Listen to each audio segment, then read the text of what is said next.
नमस्कार। दोपहर समाचार में आपका स्वागत है।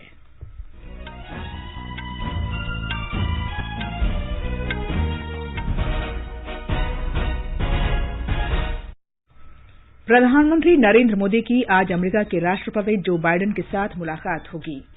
प्रधानमंत्री व्हाइट हाउस में क्वाड सम्मेलन में भी शामिल होंगे। प्रधानमंत्री ने अमेरिकी उपराष्ट्रपति कमला हैरिस के साथ वाशिंगटन डीसी में बैठक की।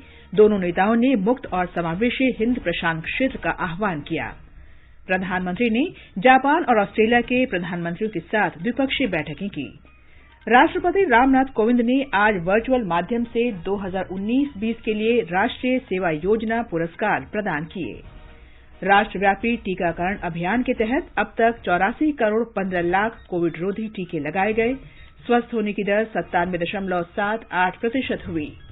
कर्नाटक के विधान परिषद ने ऑनलाइन जुआ पोर्टलों पर प्रतिबंध लगाने के लिए विधेयक पारित किया। बिहार में कड़ी सुरक्षा के बीच पंचायत चुनाव के पहले चरण का मतदान जारी। पहला हिमालयन फिल्म महोत्सव लद्दाख के लेह में आज से शुरू हो रहा है। और आईपीएल क्रिकेट में आज शाम 7:30 बजे शारजाह में रॉयल चैलेंजर्स का सामना चेन्नई सुपर किंग्स से।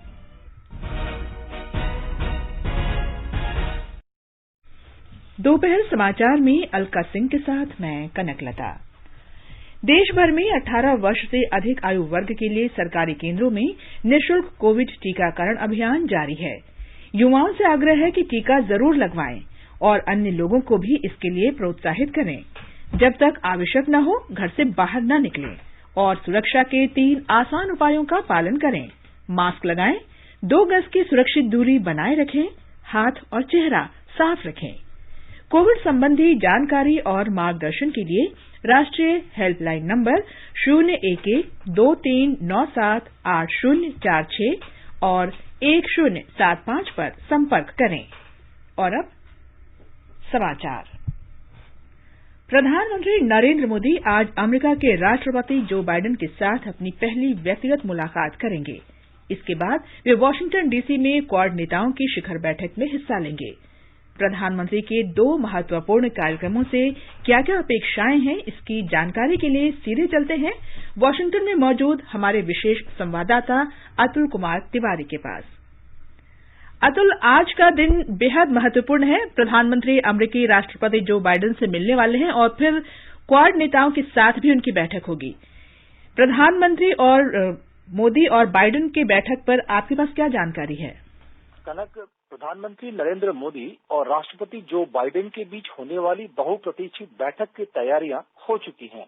प्रधानमंत्री ने वाशिंगटन आने से पहले अपने संदेश में कहा था कि व्यापक वैश्विक रणनीतिक भागीदारी को मजबूत करना प्राथमिकता है। कॉमकासा, बेका और लेमोआ जैसे समझौतों और $149 बिलियन के द्विपक्षीय व्यापार के साथ भारत और अमेरिका के रिश्ते दिनों दिन मजबूत होते रहे हैं। वाशिंगटन में कल ही पत्रकार सम्मेलन में विदेश सचिव हर्षवर्धन श्रृंगला ने कहा कि महत्वपूर्ण मुद्दों पर दोनों देशों की एक राय भारत और अमेरिका को सच्चे मित्र बनाते हैं। गौरतलब है कि यह पहला मौका होगा जब राष्ट्रपति के तौर पर जो बाइडेन और प्रधानमंत्री नरेंद्र मोदी प्रत्यक्ष रूप से वाशिंगटन में आपस में मिलेंगे। इससे पहले अब तक दोनों नेताओं के बीच 3 बार वर्चुअल प्लेटफॉर्म्स पर बातचीत हो चुकी है। इस चर्चा के दौरान कोविड के खतरे से निपटने की चुनौती, सीमा पार आतंकवाद का खतरा, अफगानिस्तान, जलवायु परिवर्तन जैसे मुद्दे छाए रहेंगे। व्यापार और निवेश को बढ़ाने की चर्चा भी बैठक के केंद्र बिंदु में रहेगी। अतुल, इस बार प्रधानमंत्री की यात्रा में क्वाड शिखर सम्मेलन प्रमुखता से छाया रह सकता है। ऐसे कौन से क्षेत्र हैं जिनमें क्वाड के देश आपसी सहयोग को बढ़ाने पर विचार कर सकते हैं? जी कनक, क्वाड समूह के राष्ट्रीय अध्यक्षों की यह पहली आमने सामने की बैठक है। वैश्विक मंच और हिंद प्रशांत क्षेत्र में चीन की बढ़ती दखलंदाजी, अफगानिस्तान में तालिबान का कब्जा, कट्टरपंथी ताकतों और आतंकियों से निपटने की चुनौती अहम रहेंगे। साथ ही बैठक में क्वाड टीका मुहिम पर बातचीत होगी, जिसके अंतर्गत क्वाड देश भारत में कोविड का टीका बनाएंगे और फिर इसे एशियाई देशों के बीच वितरित करेंगे। इमर्जिंग टेक्नोलॉजीज और ग्लोबल सप्लाई चेन्स को बनाए रखने और मुक्त हिंद प्रशांत क्षेत्र के लिए क्वाड देश अपनी साझा आवाज दुनिया के मंच पर रखेंगे। इससे एक सीधा संदेश दुनिया में जाएगा। कनक, और अंत में अतुल ये बताइए कि प्रधानमंत्री के कल न्यूयॉर्क में संयुक्त राष्ट्र महासभा में संबोधन से क्या उम्मीदें हैं? कनक, अपने अमेरिका प्रवास के अंतिम चरण में प्रधानमंत्री 25 सितंबर को न्यूयॉर्क में संयुक्त राष्ट्र महासभा के 76वें सत्र को संबोधित करेंगे। पिछले साल कोविड के चलते यह बैठक वर्चुअल रूप से हुई थी। प्रधानमंत्री के भाषण में कोविड महामारी के खतरे से निपटने की चुनौती, आतंकवाद पर लगाम कसने, जलवायु परिवर्तन की चुनौती सहित अन्य महत्वपूर्ण मुद्दे शामिल रहेंगे। कनक, जानकारी के लिए धन्यवाद अतुल। इससे पहले कल रात प्रधानमंत्री नरेंद्र मोदी और अमेरिकी उपराष्ट्रपति कमला हैरिस के बीच वाशिंगटन डीसी में बैठक हुई। दोनों नेताओं ने अपनी पहली व्यक्तिगत बैठक पर प्रसन्नता व्यक्त की। उन्होंने जून 2021 में टेलीफोन पर हुई बातचीत का स्मरण किया। श्री मोदी और सुश्री कमला हैरिस ने कोविड की स्थिति और इससे निपटने के लिए किए जा रहे प्रयासों पर चर्चा की। प्रधानमंत्री ने भारत के कोविड की दूसरी लहर से निपटने के दौरान दिए गए अमेरिकी उपराष्ट्रपति के समर्थन के लिए आभार व्यक्त किया और सहायता के लिए अमेरिका की सराहना की। वो समय था जब भारत कोविड की दूसरी लहर से बहुत ही पीड़ित था, बड़ा संकट था कि उस समय जिस प्रकार से आत्मीयता से आपने भारत की चिंता की, जो शब्द व्यक्त किए और जो सहायता के लिए हाथ बढ़ाया, इसके लिए मैं फिर एक बार हृदय से आपका आभार व्यक्त करता हूं। अमेरिकी उपराष्ट्रपति कमला हैरिस ने भारत के टीकाकरण अभियान और मानवता के हित में टीकों के निर्यात के निर्णय की सराहना की। बैठक में अफगानिस्तान की घटनाओं सहित क्षेत्रीय और वैश्विक मुद्दों और मुक्त तथा समावेशी हिंद प्रशांत क्षेत्र के बारे में मुख्य रूप से चर्चा हुई। दोनों नेताओं ने इस बात पर सहमति व्यक्त की कि भारत, अमेरिका और क्वाड को आपूर्ति श्रृंखला मजबूत बनानी चाहिए और नई प्रौद्योगिकी साझा करनी चाहिए। As it relates to the Indo-Pacific, the United States, like India, feels very strongly about the pride of being a member of the Indo-Pacific, but also the fragility and the importance and strength as well of those relationships, including maintaining a free and open Indo-Pacific. दोनों नेताओं ने जलवायु परिवर्तन के बारे में सहयोगात्मक कार्रवाई की आवश्यकता पर बल दिया। भारत और जापान ने Mumbai Ahmedabad high speed rail परियोजना के सुचारू और समयबद्ध क्रियान्वयन में तेजी लाने के प्रयासों के लिए अपनी प्रतिबद्धता की पुष्टि की है। क्वाड नेताओं के शिखर सम्मेलन से अलग प्रधानमंत्री नरेंद्र मोदी ने जापान के प्रधानमंत्री सुगा योशिहिदे से इस परियोजना पर चर्चा की। दोनों प्रधानमंत्रियों ने अपनी पहली व्यक्तिगत मुलाकात पर खुशी व्यक्त की। श्री मोदी ने वैश्विक महामारी के बीच टोक्यो ओलंपिक और पैरालंपिक खेलों की सफलतापूर्वक मेजबानी के लिए प्रधानमंत्री सुगा को बधाई भी दी। इन नेताओं ने दोनों देशों के बीच बहुआयामी संबंधों की समीक्षा की और अफगानिस्तान सहित वैश्विक तथा क्षेत्रीय विकास के मुद्दे पर विचार विमर्श किया। उन्होंने स्वतंत्र, खुले और समावेशी हिंद प्रशांत क्षेत्र के प्रति अपने संकल्प को दोहराया।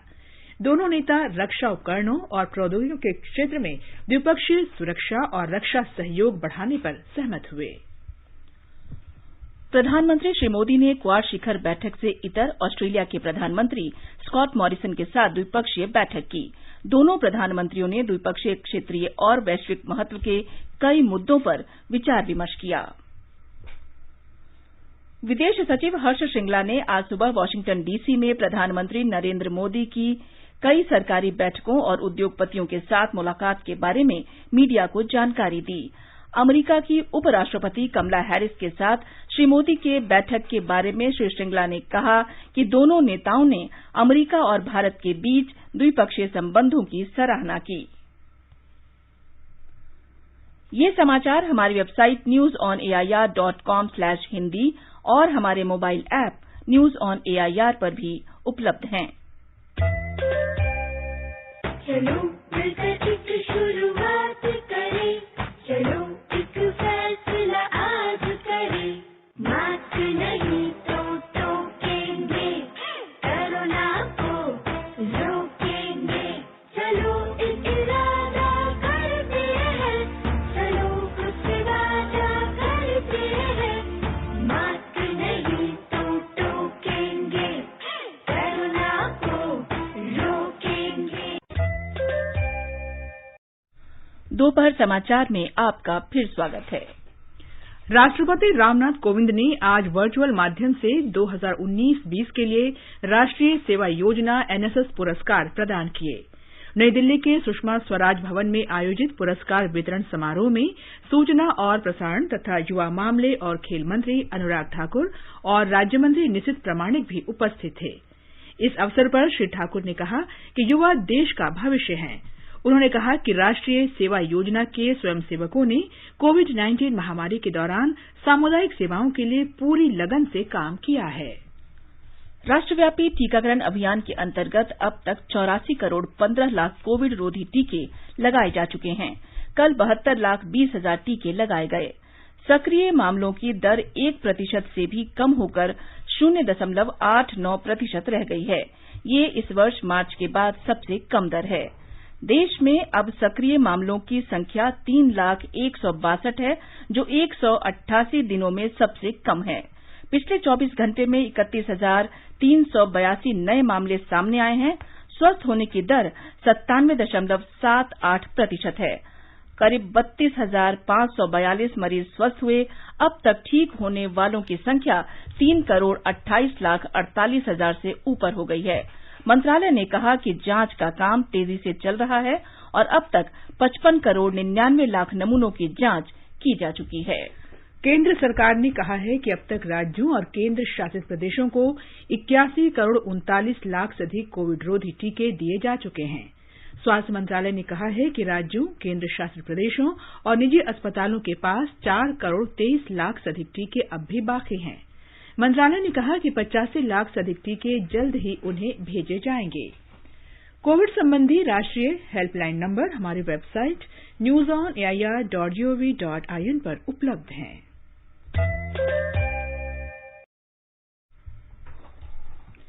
भारतीय जनता पार्टी अगले वर्ष होने वाले उत्तर प्रदेश विधानसभा चुनावों के लिए निषाद पार्टी और अपना दल के साथ गठबंधन करेगी। लखनऊ में मीडिया से बातचीत में वरिष्ठ भाजपा नेता और केंद्रीय मंत्री धर्मेंद्र प्रधान ने कहा कि सीटों के बंटवारे की घोषणा बाद में की जाएगी। श्री प्रधान उत्तर प्रदेश के चुनाव प्रभारी भी हैं।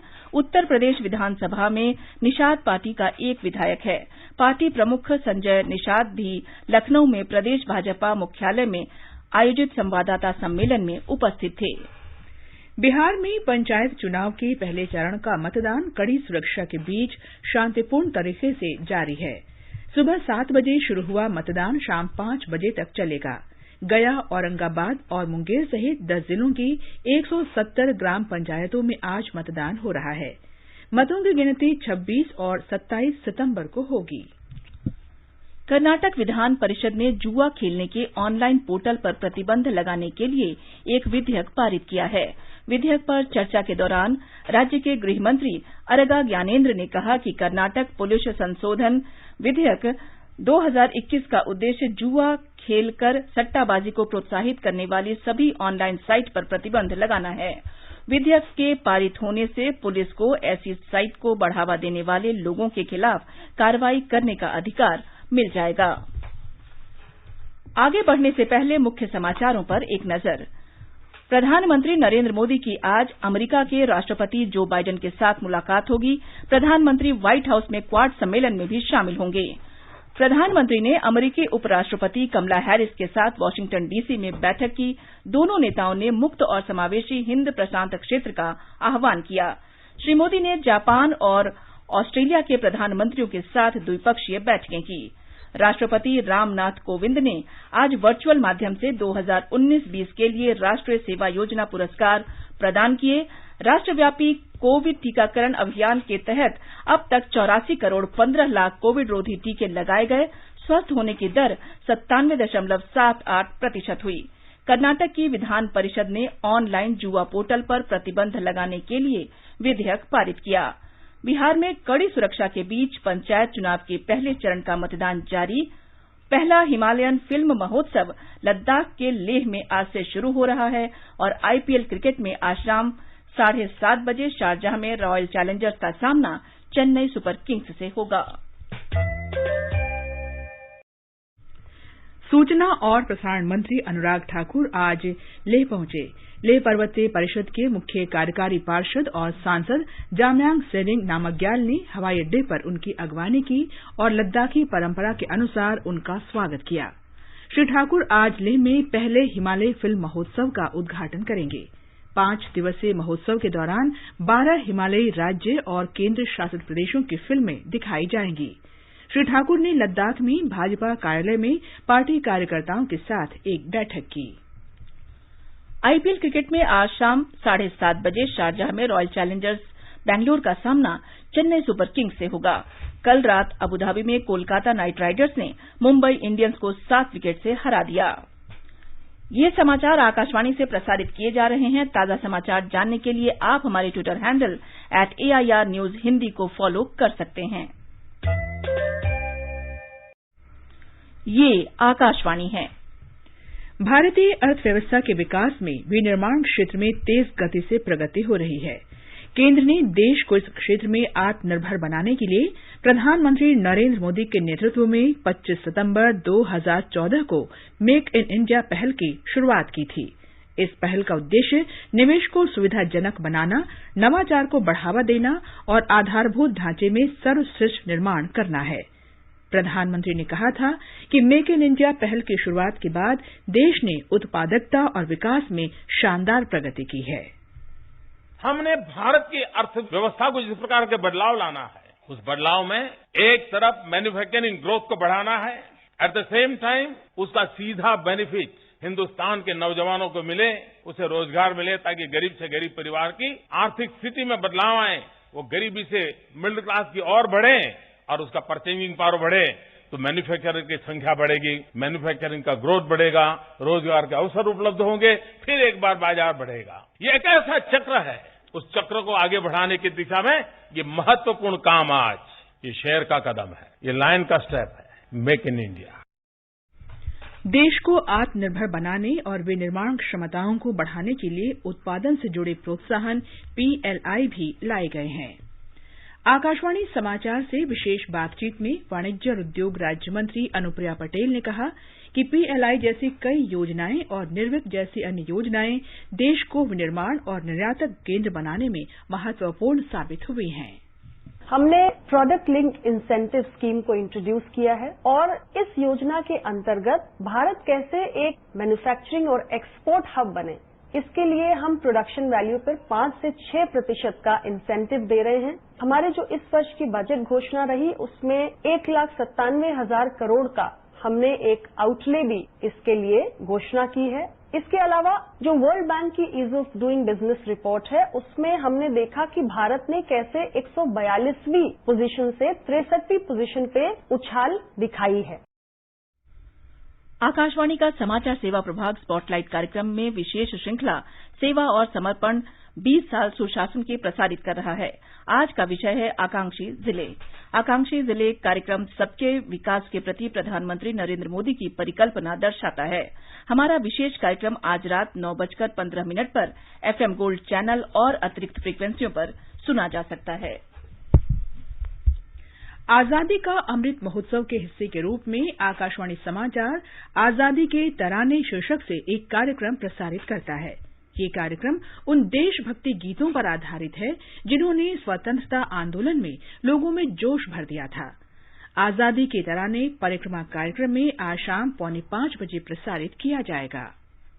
स्वाधीनता आंदोलन के दौरान भारतीय जनमानस को उद्वेलित कर स्वतंत्रता का अलख जगाने और मातृभूमि के प्रति सेवा, समर्पण और त्याग की ज्वाला प्रज्वलित कर देने वाले अमर गीतों पर आधारित विशेष कार्यक्रम आजादी के तराने सुनना न भूलें। FM गोल्ड 100.1 मेगाहर्ट्ज पर प्रत्येक शुक्रवार शाम 4:45 पर परिक्रमा कार्यक्रम के अंतर्गत आजादी के तराने सिर्फ आकाशवाणी पर।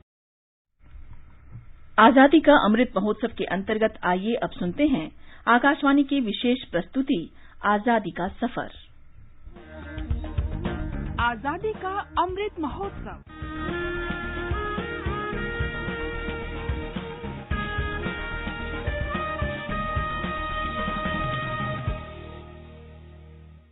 आजादी का सफर आकाशवाणी के संग एक राष्ट्र का जन्म। भारत का शानदार स्वाधीनता संघर्ष आधुनिक विश्व के महानतम संघर्षों में से एक है। आकाशवाणी आपके लिए रोजाना ला रही है इस शानदार संघर्ष की झलक।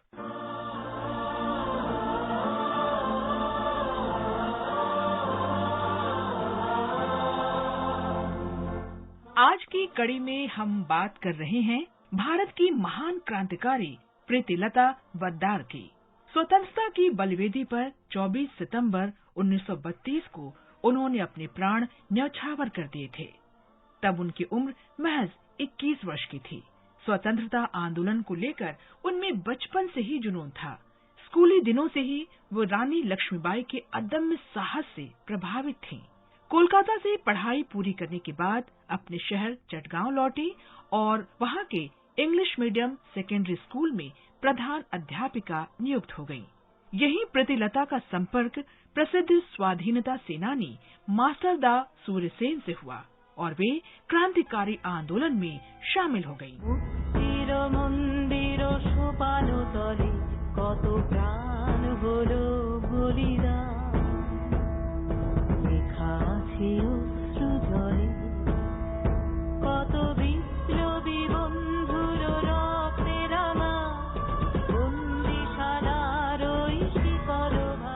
प्रीतिलता मानती थी कि अंग्रेजों के साथ सशस्त्र संघर्ष में महिलाओं को भी भूमिका निभानी चाहिए। प्रीति के एक भाई क्रांतिकारी दल में शामिल थे। उन्होंने ही प्रीति को सूर्यसेन से मिलवाया था। सूर्यसेन ने प्रीतिलता को अपने क्रांतिकारी समूह की पहली महिला सदस्य बना लिया। क्रांतिकारी आंदोलन में शामिल होते ही प्रीति अंग्रेजों के खिलाफ सशस्त्र आंदोलनों में कूद पड़ी।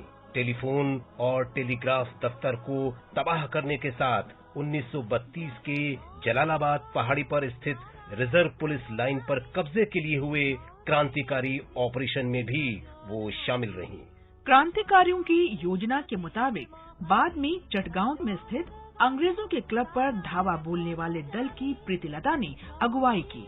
उस दिन प्रीतिलता पुरुषों की पोशाक में थी। गोलीबारी में उन्हें गोली लगी। घायल हालत में उन्होंने भागने की कोशिश भी की, लेकिन जब नाकाम रही तो साइनाइड खाकर अपनी जान दे दी। उनके इस अमर बलिदान ने क्रांति की आग में घी का काम किया। प्रीति क्रांतिकारियों की प्रेरणा बन गई। राष्ट्र प्रेम से सराबोर वीरांगना को शत शत नमन।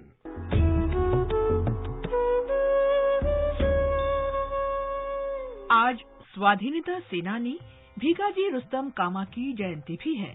मैडम कामा के नाम से लोकप्रिय भीकाजी का जन्म 24 सितंबर 1861 को मुंबई के एक पारसी परिवार में हुआ था। लंदन में उनकी मुलाकात राष्ट्रवादी श्यामजी कृष्ण वर्मा और दादा भाई नौरोजी से हुई। उनकी ही प्रेरणा से मैडम कामा भारतीय स्वाधीनता संघर्ष में जुट गईं। भीकाजी कामा ने 1905 में लंदन में इंडियन होम रूल सोसाइटी की स्थापना में सहायता की। बाद में वे पेरिस चली गईं और पेरिस इंडियन सोसाइटी की स्थापना में सहयोग दिया।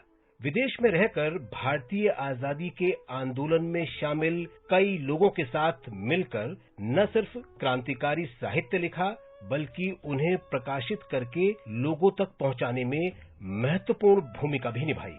भारतीय स्वाधीनता के लिए लगातार सक्रिय मैडम कामा ने स्टटगार्ड में संपन्न दूसरी सोशलिस्ट कांग्रेस में भी हिस्सा लिया। 22 अगस्त 1907 को इस सम्मेलन में उन्होंने मानवाधिकार और समानता के सवाल तो उठाए ही, ब्रिटिश शासन से भारत की आजादी की अपील भी की। कामा ने वहाँ एक झंडा भी फहराया, जिसे उन्होंने भारतीय स्वाधीनता का ध्वज कहा। बाद में उस झंडे को इंदुलाल याज्ञिक भारत लाई। इसे पुणे के मराठा और केसरी पुस्तकालय में रखा गया है। मैडम कामा के डिजाइन किए उस झंडे की ही बुनियाद पर भारतीय स्वाभिमान का प्रतीक मौजूदा ध्वज बनाया गया। स्वाधीनता के लिए मैडम कामा के संघर्ष और त्याग की विरासत को भारत ने सम्मान के साथ संजोया है। 26 जनवरी 1962 को डाक और तार विभाग ने उनके सम्मान और स्मृति में एक डाक टिकट जारी किया। मैडम कामा का जीवन धैर्य, प्रतिबद्धता और राष्ट्र प्रेम की मिसाल रहा। महान स्वाधीनता सेनानी को शत शत नमन।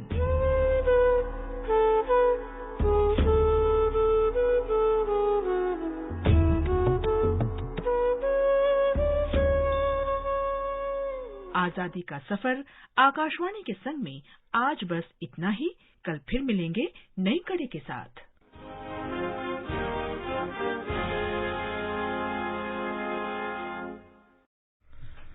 आकाशवाणी समाचार सुनते रहें और आजादी का अमृत महोत्सव के साथ हमारे साथ शामिल रहें।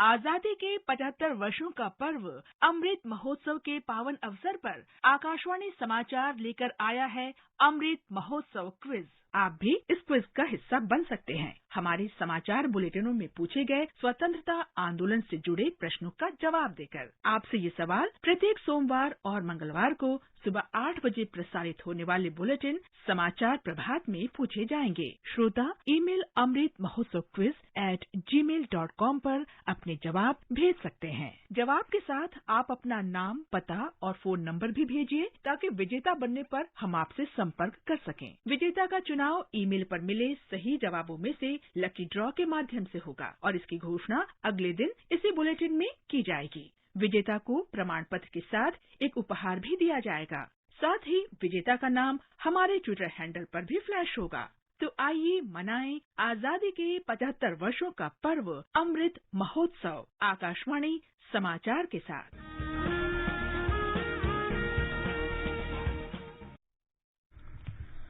अमृत महोत्सव क्विज के उत्तर व्हाट्सएप नंबर 8826546262 पर भी भेजे जा सकते हैं। आज का संस्कृति संदेश समर्पित है नृत्यांगना अभिनेत्री पद्मिनी को।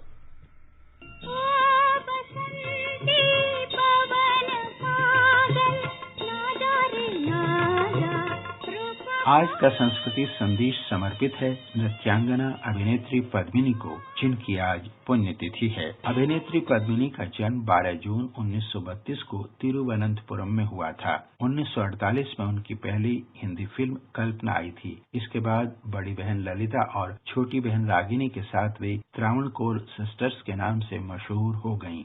अपने फिल्मी करियर में पद्मिनी ने राज कपूर, M.G. रामचंद्रन, शिवाजी गणेशन, राजकुमार, प्रेम नासिर और देवानंद जैसे मशहूर अभिनेताओं के साथ काम करके सिद्ध कर दिया कि उनमें अभिनय और नृत्य कला का जो संगम है वह औरों में कम देखने को मिलता है। 1958 में देवानंद के साथ आई उनकी फिल्म अमरदीप के गीतों का जादू आज भी संगीत प्रेमियों के सिर चढ़कर बोलता है।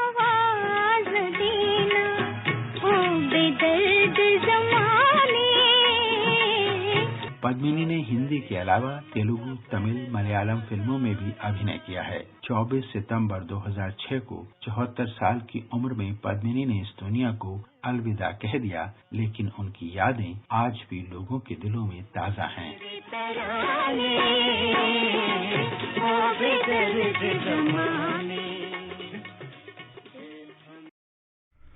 अब एक नजर आज के मौसम पर। सबसे पहले देश के 4 महानगरों के मौसम का हाल। दिल्ली, मुंबई, चेन्नई और कोलकाता में आंशिक रूप से बादल छाए रहेंगे। मुंबई में तेज वर्षा, चेन्नई में हल्की और कोलकाता में छिटपिट वर्षा हो सकती है। देश के उत्तरी हिस्से श्रीनगर, जम्मू, लेह, गिलगित और मुजफ्फराबाद में बादल छाए रहेंगे।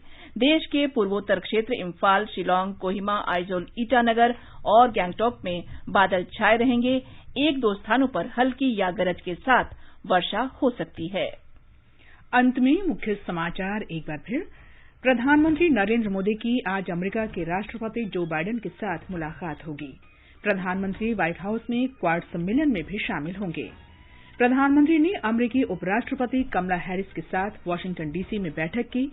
दोनों नेताओं ने मुक्त और समावेशी हिंद प्रशांत क्षेत्र का आह्वान किया।